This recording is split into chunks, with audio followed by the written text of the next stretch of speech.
घर में बुलाया और उनके आगे छप्पन भोग लगाया, या जो मेरे पूर्वजों को पसंद था हमने वो उन्हें खिलाया। अब मन में इस सवाल ये आता है कि खा तो पंडित जी रहे हैं ना, खिलाया तो हमने उनको, अब गया उनके पेट में तो वो पूर्वजों तक कैसे पहुंचा?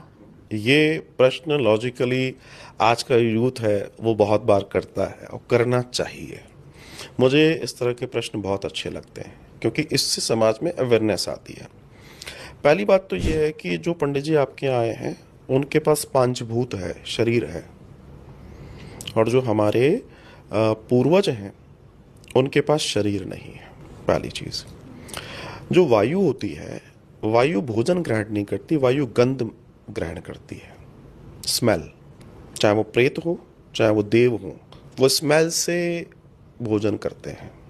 जो हम लोग हवन करते हैं, हवन काहे के लिए कर रहे हैं? देवताओं के लिए ना। देवता कहाँ है वहाँ? वो तो जल गया जो भी जलना था, लेकिन जो धुआं गया है औषधियों का मिश्रित, वो देवताओं का भोजन है, उससे उनको बल मिलता है। तो जो हमारे पितृ हैं जिनके प्रति हम श्राद्ध अर्पित कर रहे हैं, वे वायु रूप हैं। और हमारे वेदों में, पुराणों में, उपनिषदों में इस चीज़ का विशेष वर्णन है कि वो वायु रूप में आकर ग्रहण करते हैं, और चूंकि उनके लिए आमंत्रण आया है तो उस शरीर में प्रवेश करके उसका आनंद लेते हैं, जो भी शरीर है। अब ब्राह्मण का शरीर ही क्यों? किसी और का भी शरीर हो सकता है, लेकिन ब्राह्मण इस पृथ्वी पे एक बहुत विशेष व्यक्तित्व है।